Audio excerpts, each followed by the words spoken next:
We are live, and I'm having fun playing with this new Facebook Live toy. So I'm going to chill for a little bit here and wait for some viewers to join and kind of check out this new software.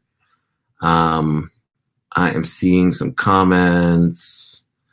So let me check it from the actual. We got 9 viewers on here. I'm going to give another second, see what we got going on. Check the group.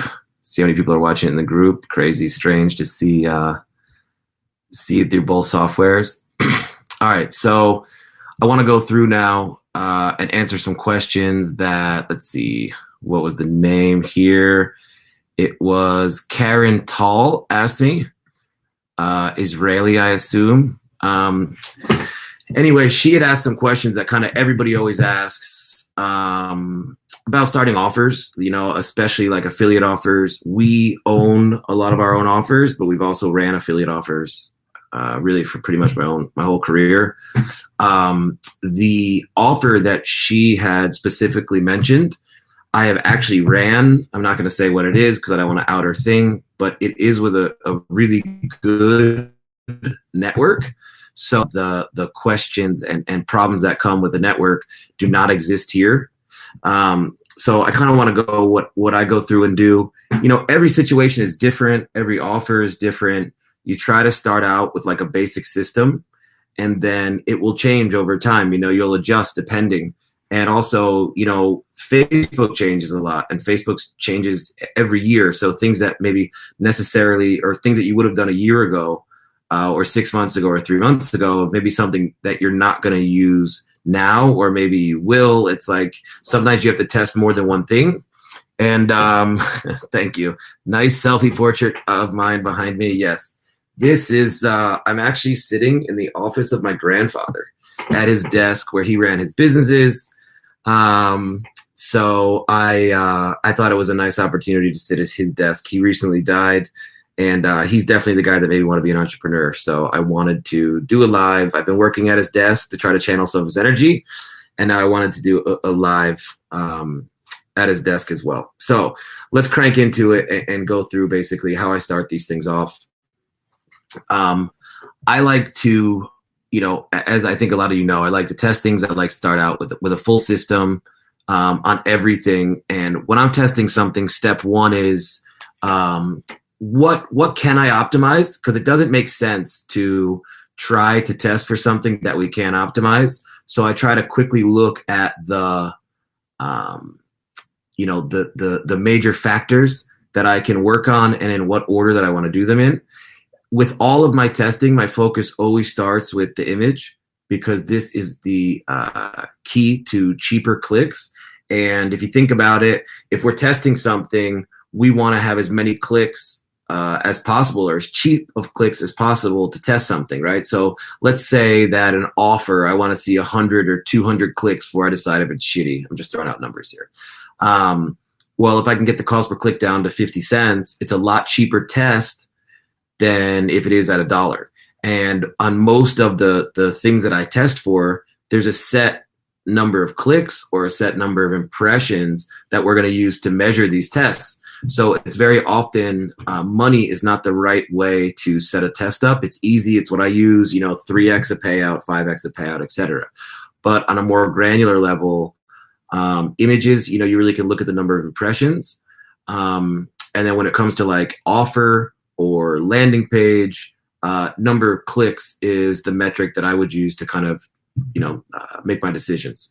So the levers that we can work on, the offer we can work on. An offer is by far the most important element, because if an offer is broken, no matter what you do, you will never get it to work.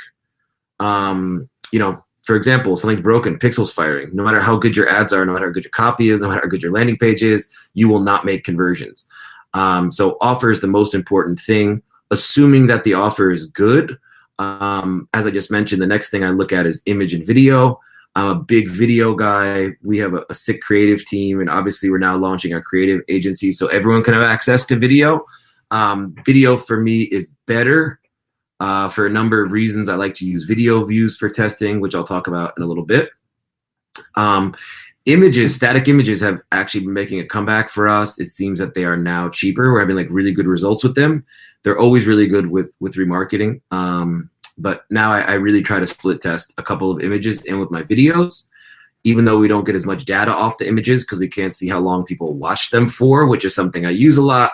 I'll still usually probably split test image and video. That's the first place I'm going to get going to. The next thing I'm going to try to optimize is the headlines. I like to split test long, medium, short. I think I don't know, they have very different results. Usually long is what I end up working with. I write long copy, but that has a lot of walled off, emojied. I kind of do it like a long form sales letter, right? So long form sales letter, if you highlight the major points, the people that just scan through things, they're going to get the information that they want to get. Like scanners, they just flip through, they see the bullet points. But you also get the people that want to read every single little word. And I think very often long form works better for me, especially if I'm direct linking. I like to go a little longer because we still need to sell the people whatever it is they got to buy somewhere. You know, they got to mentally get sold on what you are trying to offer them. So very often long works for me. I will split test. So here you go. Is the offer? I'll answer all the questions at the end so it's easier and I don't lose flow. And I'm going to answer a lot of these questions. I usually test a pre-sale versus direct. I don't like pre-sales as much if the payout is low. Like if it's $15 or below, then I need like really cheap clicks. And especially like in US, it seems like clicks at this point are a lot too expensive to run pre-sales on cheaper leads. But I'm usually running, leads or products that sell for 25 plus. I don't like to advertise that much that's less than $25. I like to advertise things that are really expensive because I'm always going for ROI. So let's say, goal ROI or ROAS is 30%. I'd rather get 30% of a $100 conversion than 30% of a $10 conversion. That's just the way that I am. And also for you guys that are running Shopify, I think it makes sense because you got to also consider, if you're making a 30% margin on a $10 product, you're making $3 per product. You got to sell a hell of a lot of products to make a nice profit. And what that means is you need to have a hell of a customer service. You need to get a hell of a lot of complaints. So I like to sell things that are more expensive. $100 is a sweet spot. The GEEKOUT tour we're running ads for now, and at the event itself in Barcelona, I'm going to use a lot of case study material from the advertising I've been doing for the event. I'm kind of going to explore how I built out this event. It's too expensive. It's really expensive to optimize data with such an expensive high payout. So I think like $100 and below is like really the sweet spot, but it also depends on your budget because you will need to buy conversion data. So you want to make it affordable that you can still bankroll enough conversions. I will normally also test audiences, lookalike versus interest. This is something that I have the ability to test. Geos is something that I have the ability to test. And lastly, I always look at manual versus auto. These are the things I can control: offer, image, image, video, headline, pre-seller direct, audience, and manual versus auto. So that's a lot of factors to optimize. What I try to do is I always call it the threesome method. I always try to be testing 3 things at the same time. It's terrible when you can only test 1 thing at a time. It's expensive. If I'm going to spend $10 testing images, I also want that $10 to go towards testing audiences, and I want that same $10 to go towards testing landing pages. So what I do, step 1 is I take a look at what do I already know. The network that Tal is working with is awesome about giving lookalike data. They're also about giving demo data, audience, men, women, ages. I want to know the conversion rate of the offer, and I want to know the EPC. If you guys don't look at the EPC, then this is something that I can't really understand. When I look at offers, I don't give a shit what the payout is. I only care what the EPC is because I'm going to pay on a CPC basis, right? So maybe a payout is huge, but it never converts. You always got to take a look at the EPC. The EPC is going to be the revenue, the earnings divided by the number of clicks. So when you go to a network and you say, what's the EPC of this offer? And they say, okay, it's a $3 EPC, right? That means that the clicks that have been coming to that site on average are generating $3 in revenue. Okay, so let's say that the conversion values of all the sales or leads was $300, and 100 clicks made that $300. That means each click is worth $3. Now that may be the click may have gone through a pre-sale page already, right? And that increased the value, or maybe it was doing it direct link and it's already got a great value. But I always look at the EPC from the network. Okay, I say, look, what's the EPC? They say $2. I say, okay, it's $2. Where are people running it? Facebook natives, Google, because it makes a big difference. The EPCs are very different depending on the traffic source. They're like Facebook, $3 EPC. I say, okay, cool. What's the conversion rate of the offer? Then lastly, are the people running it using a pre-sale, or are they running direct? If I can use spying or information from the network, it's going to save me money. The more homework and research you do before you launch, the better it is. You need to be using AdsVantage, AdBeat, SimilarWeb. Spend your time researching before you launch an offer, because a lot of times you can already find the answers. You know, you can go into SimilarWeb, you can see what type of landing pages they've been running, what's working, what's not working. You can go into all the spy tools and see, hey, everyone's running direct. You know, that means that I'm going to test my pre-sale on 20%, and 80% of my traffic is going to go direct, and you're going to save yourself money. You know, as an affiliate, we have to test a ton of offers to make it work. I don't really know what the success rate is of my team when we try affiliate offers, but it's definitely, I don't think we make over 50% work. You know, I think it's under 50%. You got to commit a certain amount of bankroll to test an offer, and then you got to find an offer. So the less that you lose when testing, the more that you will have at the end of the year. So once I can kind of see a little bit of demo targeting, age and sex, very basic, and I can get some lookalike, and I get this from the network, now it's time to like really dig in and start testing. What I start doing is, as I said, I try to gather data simultaneously, and I start out fairly broad if I don't know anything. And when I say broad, depending on my bankroll, which is an important thing here, I'm going to try to just use one audience to keep my costs cheap. I'm going to run on a 1% lookalike, because I feel like if it's not going to work on 1%, it's not a good sign. You know, if I run interest, okay, and I go and use this, I don't know if my images suck, if my interests suck, etc. When I'm using lookalike data, my assumption is that the audience should be pretty good, and then I have to kind of go through and optimize off of that kind of baseline. You know, when you're optimizing, you need to have controls, and unfortunately, when you start an offer, you don't have like shit. You know, you don't really know anything that's going on. So if you have lookalike, at least you got one part that you know is going good.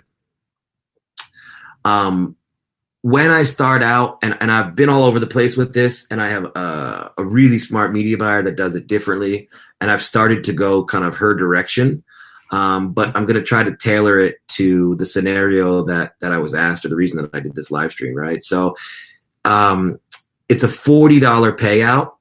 So what I would do to start is I would go lookalike, 1%, purchase or lead, whatever the best lookalike data that you have is, okay?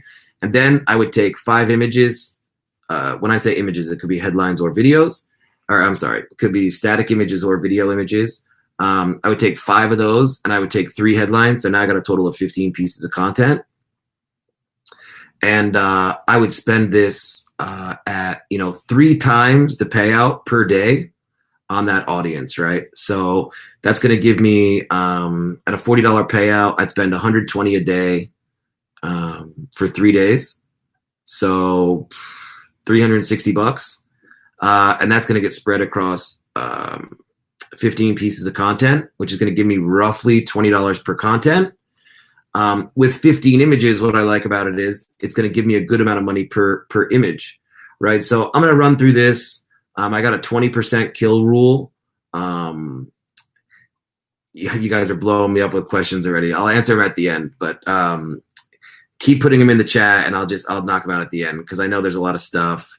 I test different things different ways. Someone asked about multiple images per ad set. Yes, in this scenario, when I'm just starting and I'm just buying data, like I'm not even trying to optimize now. I'm just buying data, letting it come in, being patient. I don't touch it. I just set it up and I let it run minimum 3 days, sometimes 5 days. I don't rush. I just want to keep the spending cheap, and I want to spend enough money to buy enough data to make decisions to actually start, really running, So I'm just going to gather the baseline metrics here of what happens when I run 5 images, 3 headlines, 15 pieces of content against one audience. What I usually see happen and what I really hope for is for certain images to win 2 times. And what I mean by that is if I think I've got a winning image, it's because there's 5 images and there's 3 pieces of content per image. If one specific image is at the top of the board, like if I sort by link CTR and I only look at link CTR, I don't ever look at CTR all, because that includes a lot of other clicks. I just want to see people clicking the call to action. I don't use bit.lys in the beginning either when I'm testing because I want the data to be like really, really clean. I take a look at the link CTR, I sort by link CTR, and what I'm hoping is that the same image wins with multiple different pieces of content or multiple different headlines, right? Because then I know that I've got like a pretty, at least for now, for sure, high click-through image. Because remember, like the ad, unless it's long form and you're going direct, you're not using that to sell. You're looking for someone to click and get to the pre-sell page where you're going to pitch them, where you're going to sell them, where you're going to warm them up, etc. So link CTR for me is a very nice metric. I sort by that. I hope that I'm going to have multiple images in the winner box. Now, if we are running direct, it goes back to EPC. So let's say I just tested these 15 different pieces of content and the EPC on the offer is $1 and all of my clicks are coming in over $1, not a good sign.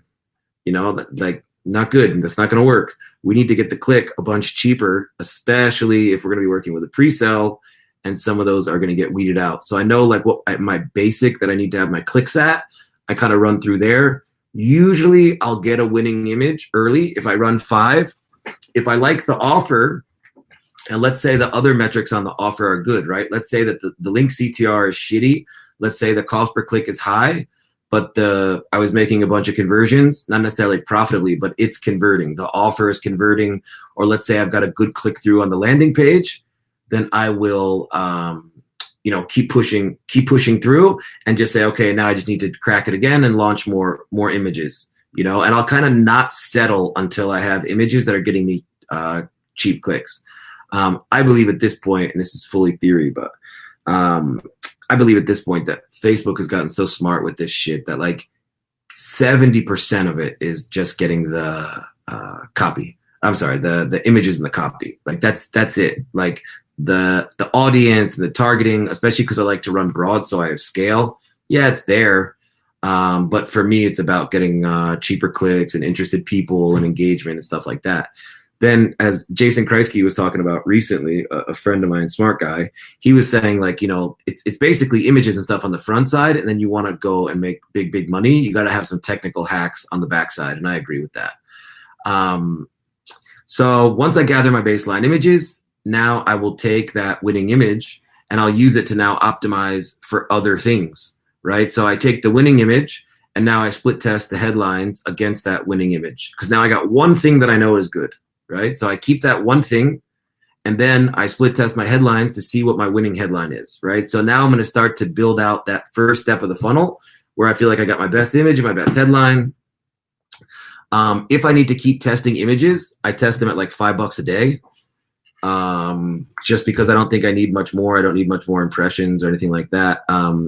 Rita in my office, she tests just by impressions. I think she does like 1,000 impressions per image or 500. I don't remember, but she doesn't really look at the money. She looks at the number of impressions, which honestly makes sense. How many people out of 500 or how many people 1,000 click on it is better than, the cost, because then you're not taking into account CPM, stuff like this. Once I get to the point where I've got a pretty good image, pretty good video, and now I want to start actually starting to kind of make some moves, I take a look at how many clicks have been sent to the pre-sell page and how many clicks have been sent to the offer page, right? So I normally like to start out with 2 or 3 pre-sells and direct at the same time, never less than 3. So 2 pre-sells direct, 3 pre-sells, just always 3, because you're buying a lot of data, a lot of clicks are coming in. You want to start testing that as early as possible because it requires a lot of clicks. a landing page, click-through rate, and the offer, especially the offer, because the conversion rate is lower, requires a bunch of data. So I'm always going to have 3 in there. Hopefully, by the time I get done with my video testing and some headline testing, enough clicks have been built up that maybe I'm not going to kill or turn off landing pages yet, but I may turn down the percentages. So what I use is I either use Thrive because I've got a native background, and it's a wonderful tool. It split tests the landing pages just by percentage.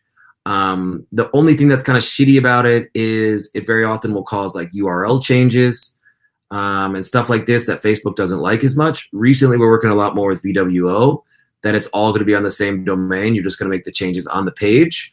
And I don't normally kill landing pages that aren't doing well. It seems like they really need time. So usually I'll just adjust the percentages.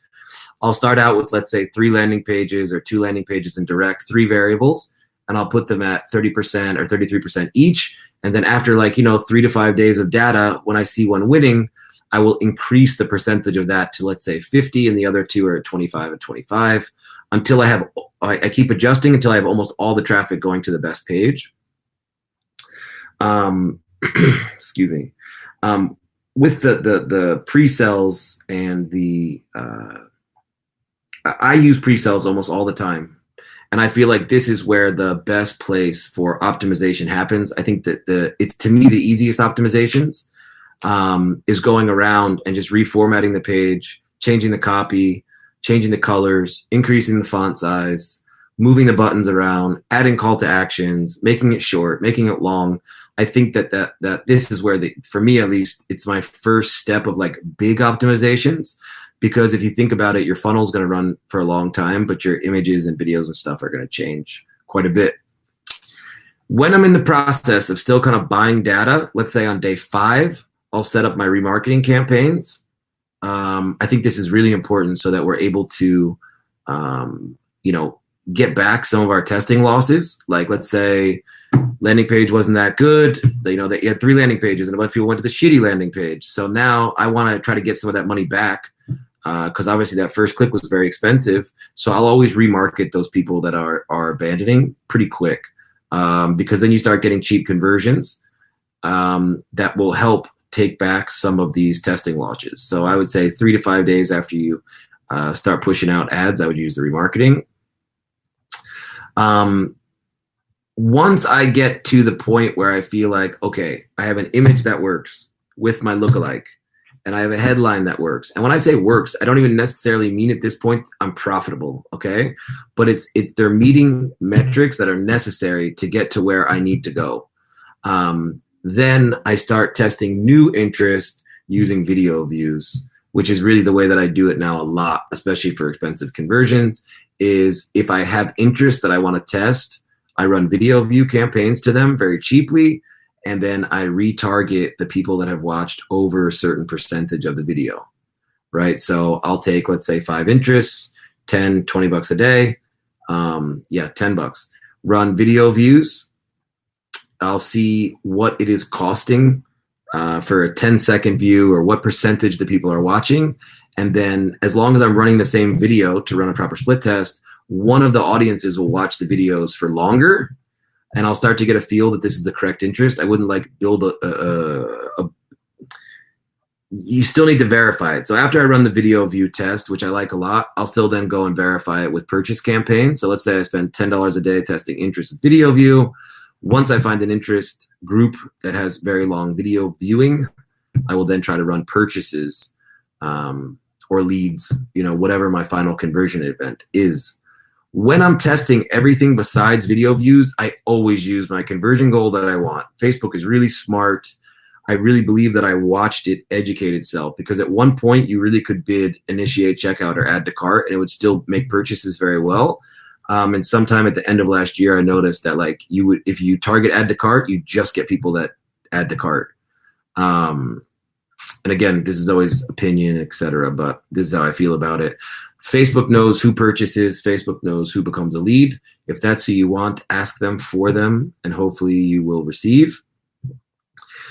During all of this testing, I'm running auto just because I want to spend. I know I can decrease the price but the budgets aren't very high, so I'm not really worried about the inflated cost.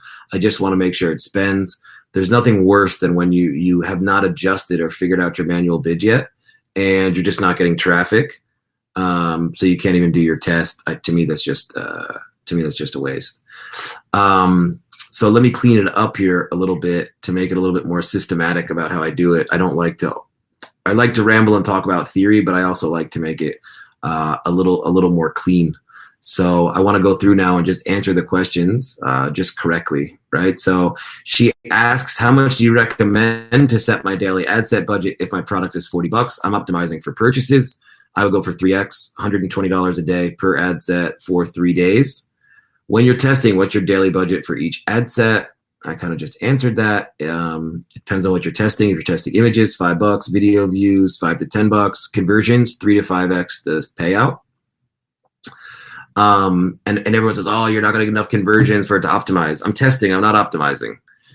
So I test it for 3 to 5 days at 3 to 5x a payout. And then after that, then I start to optimize. I'm really not hardcore optimizing myself even till week 2, almost week 3, and I'm not worried about Facebook really optimizing till the end of this time, until I get my internal optimization and my funnel and my assets. Their audience optimization. I need to be ready for them to start optimizing their audience. What is the maximum audience size that you recommend to test? I don't give a shit. I don't feel limited by size. I don't like small audiences. I don't ever want to be below 1 million, but I don't care if it's 2 or 3.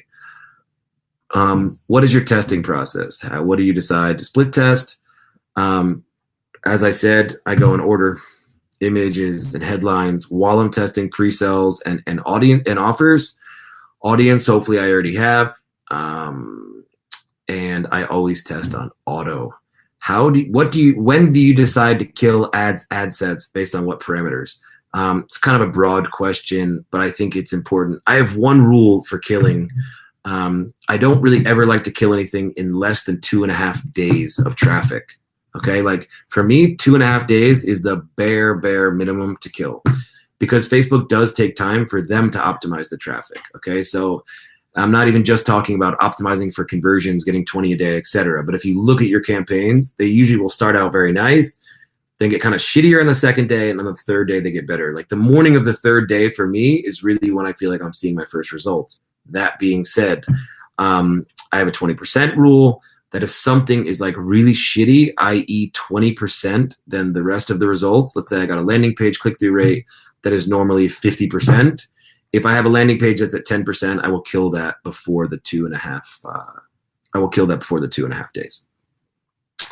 So that is some quick answers to the question. Now I'm going to take some questions in the chat because I can't really see them properly in this this platform. Let me see here.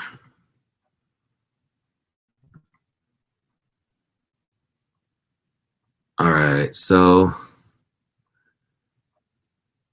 if you, when running a 1% lookalike given by the traffic source, how long are you giving the pixel to optimize? As I mentioned, like giving the pixel time to optimize. I'm not worried about Facebook doing my optimizations besides that little 2.5, 3 day optimization at the front. I'm not really worried until I kind of scale hard, or at least I get the budget up and allow them to optimize, So for me, it's I'm going to give it a little bit of time. And then I'll once I decide that I've got my house in order and I can start giving it enough budget that will allow it to get 20 to 25 conversions or whatever the numbers are these days. I don't even pay attention. Then I'm gonna spend the money on it. But before that, I want to make sure to get my house in order, make sure my sword is sharp, that I'm not wasting money. If you have an offer that converts well based on past experience running on Facebook, and you launch an ad set that's not converting at all on day one for whatever reason, should you reset the ad set? I don't. Like sometimes the shittier the first day, the better the second day. It really takes time, man. The whole system resets. Not the whole system, but the algorithm is going to always look on 24-hour periods. It's going to look at the prior 24 hours, and then it's going to to optimize based off the most recent data, which is the day before. So I give it the first day. If it's shitty, if the second day starts shitty and it falls in the 20% rule, then yes, maybe I'll kill it. But on the whole, I'm pretty patient. I'll let it run a little bit. Facebook will sort itself out. I really believe in just trusting them to do their job. And these comments are like disappearing and shit. Andrew asks, on a pre-sale page, what CTR are you looking for to determine a winner where you stop making major tweaks to copy? What CTR percentage? So, look, everything is different. I have landing pages that convert at 50%, and I got landing pages that click through at like 14%. To me, it's a filter, right? So what happens is your pre-sale is just meant to filter down your traffic so that you get more intense, concentrated traffic on the offer page, right? So the idea is if, let's say, only 15% click through the pre-sale page, well, then you should have a super high conversion rate on the offer page. Where if you have a very high LPCTR, then you may have a very low offer conversion rate, conversely. So I'm always going to look first at what the CPL is. When I see that I have a low landing page click-through rate, but my conversion rate is good, then I make like my decision to start getting like more clicks, right? Like I say, okay, I want to get more clicks to the offer now. So what I'll do is I will take a call to action button and I'll move it higher in the page. I use Crazy Egg. I take a look how far people are scrolling. And if I have a low LPCTR, which, by the way, I would rather have start out with a low LPCTR and get it up than start out with one that's high, but the offer isn't converting. So what I'll do is I will go and I will make the button higher up. I will make the text shorter, and whatever I can to get that LPCTR up. If the LPCTR is low and I add a call to action button and it doesn't get better, then I got to kind of rearrange and look more at the copy. But I'm not changing the copy or split testing the copy until I've split tested the format. So I'll take a landing page. If it's good, if it's working okay, I'll then make a longer version, a shorter version, and a medium version, and I'll move around the buttons. And this is just a way to create more clicks, maybe focus on different content. Then once I start to see what's happening with the conversion rate, having more data, and hopefully getting feedback from my headlines. Like I like to use the headline as a precursor to the landing page. So when I'm split testing my headlines and I see that a certain angle is working, then when it's time to start editing the copy of my landing page, I may build it off of the, the structure or the angle of the headline. When you say, and let me just take a look a second here. These comments just kind of disappear on me. Damn, we've been on this bitch for 30 minutes. I'm going to have to go back and try to find the content. Augustus, when you say you like to test wide with your $350 budget per offer, in context of native, let's say RevCon or similar, do you mean you just turn off a few bad topics and leave most on? This is in context of international geo with less traffic. Not US. All right, that's deep, Augustus. You say you like to test wide with your. It's like hard to compare, right? Because optimizing rev content is manual, and this is just platform. So I'm only talking about optimizing right now on Facebook. So sorry, it's not as relevant the information here because the way I test on natives is completely different, as I think you actually know. Do you find VSLs or articles work better for e-com products, and what type of products do you typically see require more pre-sale than others? For me, the more expensive, the more pre-sale. It's not just more pre-sale. The more expensive, the more lander. The longer the funnel. They're not going to buy the first time. They really need to get sold. Cheaper product, under $15. I think direct is great. That being said, I see a lot of people make money running expensive direct, but I think it's because they make it on the backside with the remarketing. So I like VSLs and articles, almost all the time, as I said, if the product is above $25. And the more expensive, the better. Sebas, what up, buddy? Seb is my boy. I lost 2 ad accounts last week because I changed the ratio between the landers and direct offer, and I guess that got detected as a policy violation. How do you get around that? Well, you should have the landers hosted by the network, which in this case I believe is us. I think that you should have the network host the landers, 1, or 2, work out a deal with them to run it on VWO. I think that's the way around. I think rotating landing pages is going to be a problem. But yeah, I would make sure that you have your landing page and your offer page on the same domain. And that really has been a big game changer for us. If you start rotating, it was before like they would review and then you'd rotate landers. And it's not like you're doing something shady. You're just split testing landers. But I think now it's interpreted as being shady. So I would try to make sure that they are on the same domain. Mark asks, on landing pages with Facebook, are you concerned with dynamic data insertions such as auto date or region callout? I do this on native, but it wears me on Facebook and I have not attempted it as of yet. I run geo callouts and dynamic data all over the place. I fucking love it. I think it's one of the key improvements that you can make on pages. I will say, like on some of the natives, like Taboola and stuff got stricter even a while ago. And I don't even think it helps conversion. The bullshit where the date makes it more recent, usually like it'll say the person that wrote it, written by, etc., and the date they wrote it. I think this is a little bit over the top. I don't think it even helps that much, but I think geo insertions is cool, but I think it also needs to be accurate at a certain point. And what you need to be careful about is you don't, let's say, for example, solar, I'm offering some type of benefit in New Jersey. So it says, hey, get amazing savings in Franklin Lakes, New Jersey. Well, if your reviewer is in India and it says get, a discount in Bangladesh, India, and it's not available there, that's a problem because that's deceptive marketing because it is truly deceptive. There's not savings in Bangladesh. So if you're going to use dynamic geo insertions, make sure that you have some type of fail safe for when it goes outside of the United States so you don't end up with bullshit. Morel, would you start affiliate plus FB from 0 in 2018 or stick with clients? Depends how it's going with clients. Look, agency versus affiliate, it's what's safer. You know what I'm saying? Like really what is safer?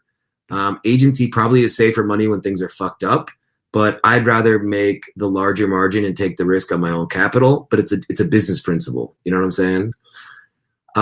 Lee, when you're pre-selling, are you capturing the email lead and email marketing after, or more pre-sell to warm them up and optimize the CTR of the button that goes to the final offer? I'm just trying to get them to click to the final offer. That's my everything.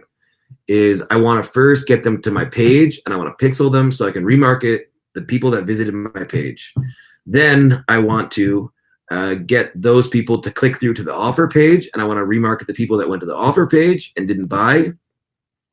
And I want to exclude those people that went to the landing page. I'm not a back-end monetizer email guy because I suck. Maybe I'm lazy. I like to push my revenue or push my profit off the front side. I don't monetize the backside correctly. I don't really like to go and try to get an email capture and stuff like this. And even like exit pops at this point, even though they're like, okay, I don't like exit pops on Facebook anymore because I'm not even going to really do that much with the data. That being said, for the Geek Out event, it's very expensive. It's a high CPA for me to test on, so I need to squeeze it more. So obviously for e-commerce, I remarket harder, and especially when it's more expensive, I'll try to capture emails. But when I'm doing lead gen or a cheaper product, I don't do it. Maybe it's a mistake, but Sebas, yes, indeed. I lost countless hours with their dick support and got nowhere. Thanks again, man. I've never gotten dick support from Facebook. I don't know what type of special account you have. I've gotten some campaign management and some advice there, but never dick support. Tom, what are your best practices for lowest possible CPMs, or in any cases when you'll just switch FB accounts if your CPMs are too high? Yes. First off, I don't focus on CPM prices too much because I've realized at this point that very often very expensive CPMs potentially mean very good, very expensive audiences. So I don't look at it too much, except when I'm diagnosing. Like the metric that I'm trying to optimize off of is cost per sale or cost per lead. The problem is that the CPMs, if there's a problem, I want to look and see what changed. Did my CPM jump? Did my CTR go down? So I use metrics like that to diagnose the issue, but I don't optimize for those issues. If I see my CPMs are crazy high, yeah, I always set up separate accounts. I do this a lot. If I have something that works, I'll set up 3 to 5 new accounts with it in there. Because what happens is you'll find you will get cheaper CPMs almost always, you know, and different accounts, like I talk about this a lot, but every account truly is a snowflake. It is genetically different in the sense that we all end up with different accounts because we all have different products being rolled out to us. All the accounts have different levels of development about what is accessible, what features, etc.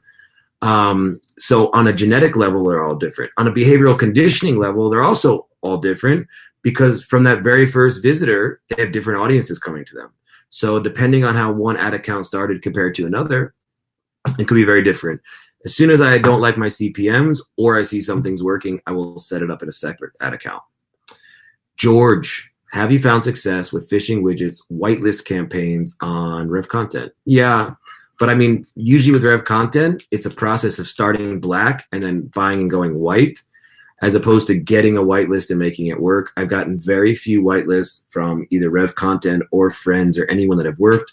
I don't understand totally why whitelists don't work better on their platform, but I usually start out finding them myself and building them myself, not just getting them and placing them in there. Let's see here how to get more of these comments because I know that I missed a lot.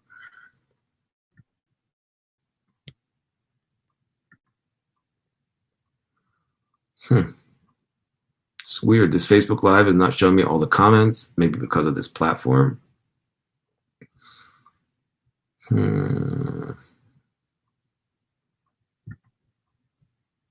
One sec.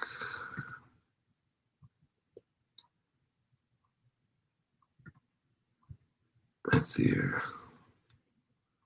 Okay, that's fun to play with. It's so weird because I'm seeing your guys' questions pop up in the platform and then leave quickly.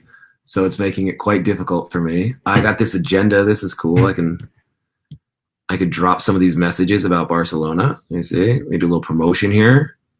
So we got an event coming up in Barcelona. It's going to be ridiculous. You can see it in person. You can see it via live stream. We're going to teach lots of top level, high level, expert stuff, you know, deep as I'm going now, if not deeper. Because everything must be backed up by case studies. Every single person that's going to be teaching is going to be having to back it up with case studies and having to show what they are actually doing and why they believe this, not fluff and theory nor rambling like I did for you guys today, but the actual meat and potatoes. So this thing is ran a few times. Now it's annoying. I'll turn it off. And agenda. What a fun toy. All right, let's go back to questions here. Will you cover affiliate offer picking in platforms at the GEEKOUT in Barcelona? I don't know. That's not I don't know. Like, obviously, yes. Platforms, offer picking.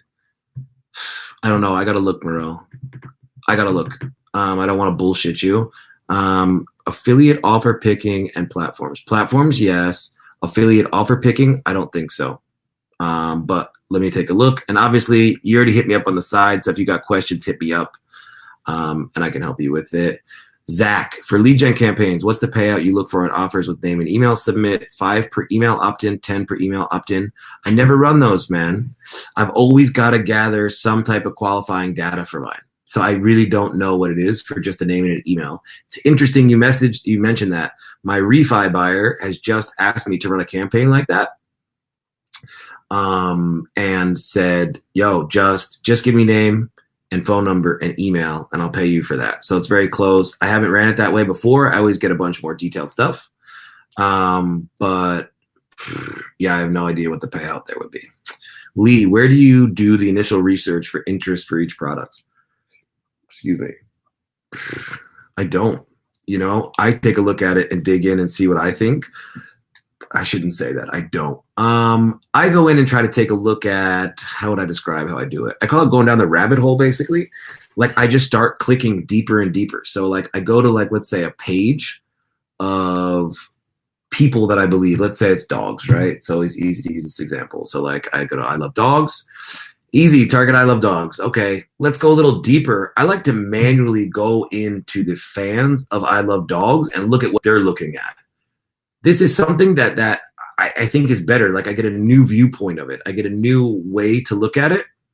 The other thing I wanted to say is that my friend Seb found a really cool way to take a look at CTRs of interests. And I want to start using that. But normally I don't do crazy research for interest because I go kind of broad in the beginning. I like to start off lookalike and kind of reverse engineer from lookalike. Yeah, I don't try to go to fine tune too much. You know, for example, like GeekOut, right? I might take a large lookalike, like a 10% lookalike, and then I'll cut it with smaller things that are obvious. I'll cut it with Facebook admins, Facebook page admins. Then I'll try and cut it with fans of Shopify. Then I'll try to cut it with lead gen. So I kind of cut a bigger group into smaller pieces to get me down to that, you know, 2 mil number, 1 to 2 mil number. But I don't usually want to have to go, I don't usually run things that are super niche outside of teaching events. For like e-com and stuff, I don't usually need to go that niche. You know, if I'm running solar, I'll target solar. I'll target homeowners. I'll target energy saving, stuff like this. Ansh, what up, dog? Say, if I am able to scale an offer to multiple different ad accounts, how do you make sure that CPA stays on point or at least within the safe region considering all ad accounts are different? Basically, what's the warm-up process that you use to make sure the new ad account be scaled quick and fast to big numbers? You know, this is one of my favorite things right here, really. I'm glad you asked about that, man. And it's part the way I do it, and it's part what I took from Mo. Just ask Mo, Muhammad Ali Miguel, who is my homie and really smart at this shit. And he added something to the way that I do it that I like a lot. He uses, well, I'll go into the way that I do it. So let's say I got an ad account that works. Step one is I use interest-targeted video views. I use interest-targeted page post engagement. Okay, start warming it up with this. Get the right people going through. I use a brand new post ID. I don't share from the old account. Like I'm going fresh. So I've got my winning image, my winning headline, my winning interest, my winning audiences, and I just start running video views and PPE. Once I've got that cooking for a little bit and I feel like the account's warming up like okay, then I'll take the CRM data, not the pixel data. I'll take the CRM data from the prior prior ad account that was working, and I will upload this to make lookalikes with. Then what Mo brought in, and I think it's super smart, is he remarkets the converters, or he remarkets the old accounts, abandons checkouts, and initiate the abandoned carts and initiate checkouts in the new account. So his remarketing is going to be super on point, and it's going to make the right people start converting early on the account. So if that makes any sense. And then what I like to do next step is then I will take and start remarketing the people that have watched the videos that are interest targeted for over 75%. So this way I'm not running, really, in my opinion, anything cold. I'm either running remarketing or I'm running a CRM lookalike or a video view remarketing. And if I run it like this for a bit, this is going to teach the account how to run pretty well, pretty fast, in my opinion. Let's see here. Robin Walker, new pixel for new ad account? Yes, ma'am. New pixel for new each ad account. If you're running e-com, you got multiple apps, you can put in multiple pixels. I recommend doing so. I like to split the pixels. I don't like to share pixels. Also, another, like, I think high level tidbit here is you should have a data pixel at this point. You need to have a pixel just to collect the data, so that if your account goes down, that you still have like your backup. Do you know what I'm saying? This way you're able to still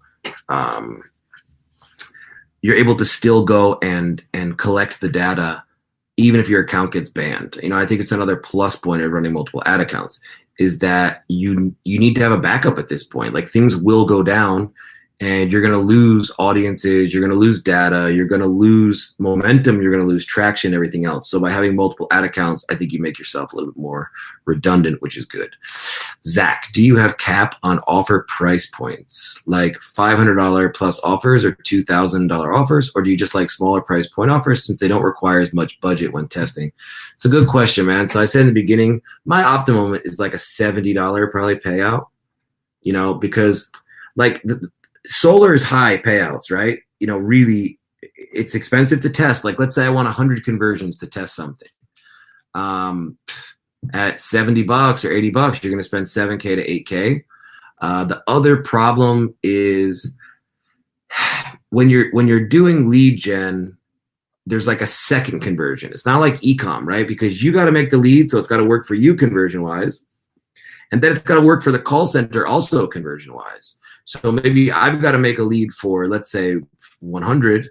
The call center needs to make a sale for 2,500, and they're going to only convert a small percentage of the leads that I make, which means that I've really got to test, I think, like 30, 40,000 worth of data for them.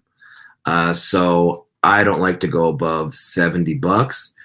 If I have to go above these things, then I need to have enough historical data to optimize off of early indicators. Like, I don't care if the payout's $100 if I know exactly how well my landing page click-through rate is, right? Because I don't need to wait for it to make leads if I know and have a ton of historical data on how the LPCTR is. If people watching the video, but the engagement's low, would you consider that video custom audience for remarketing? The engagement on video views is shit.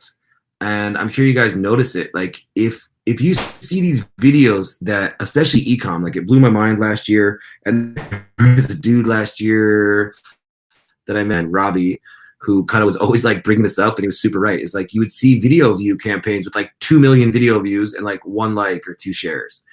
I think that Facebook knows like really well, hey, these people are likers, sharers, and engagers. They must be used for liking, share, engaging, and they don't see the video ads as much. That's my opinion.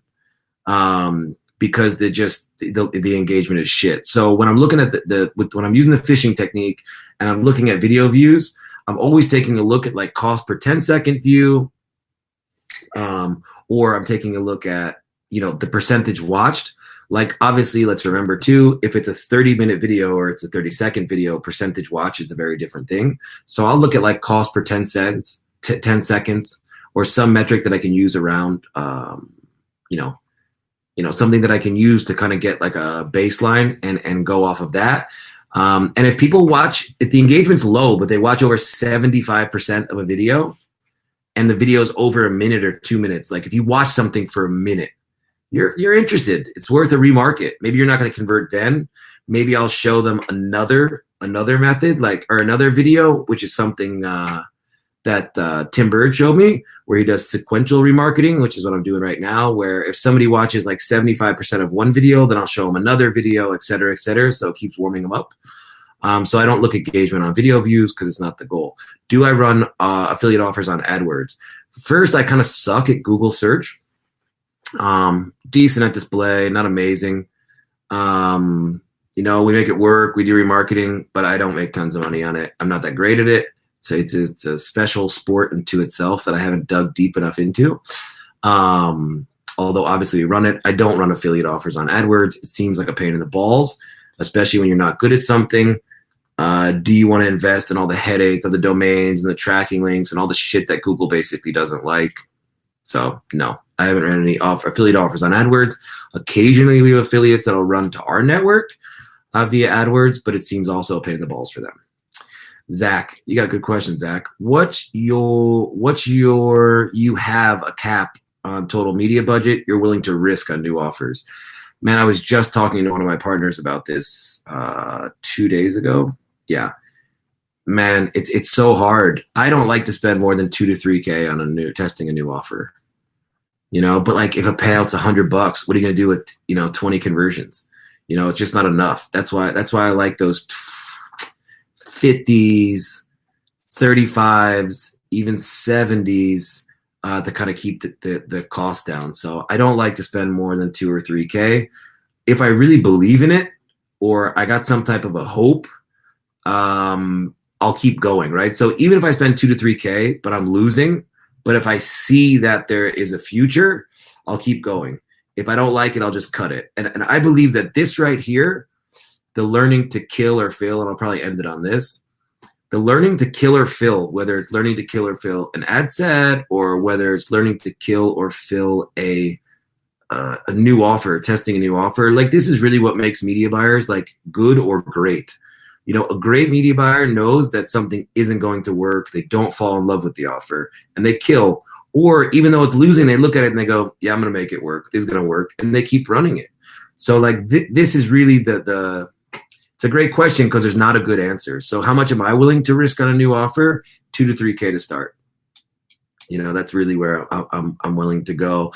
And we've got a pretty good bankroll. You know, we can afford to test a lot of shit. But to test more than that's kind of rough. So I don't go that way. Anyway, y'all, it was a pleasure chatting with you. I'm going to try to do a bunch more of these chats and question and answers because I have more time now. I'm going to be going back to Paris as opposed to traveling all around. So I'll have more time to sit and do things like this. If you guys have questions, just always put them up in the group. There's a lot of smart people. Otherwise, I will dig into them and maybe do more of these Q&As on different topics. I know a lot of you guys are always asking about natives. You guys are always asking about Facebook. You're always asking about hiring people, training media buyers, stuff like this. So I like talking about all these things. It's what I do. I'm going to put this little blinker ad thing back on. I'm having so much fun with this live stream shit. Again, Barcelona. July 17th. You can either watch it in your house via live stream or you can come in person, but we're going to have some of the most gangster speakers. Tim Bird, obviously he's the shit. Nick Shackelford, just super high level, amazing guy. Josh Aliche, which I can never say his name right. The dude's done $1 billion in ad revenue. Brandon Stewart, he was a rep for Facebook for 4 years. He's going to be teaching. Just all super high level people that I learned from. So if you think I'm smart at this shit, then check out the people that teach me. Anyway, thank you guys. Have a good day. May your CTR be high and your CPM be low.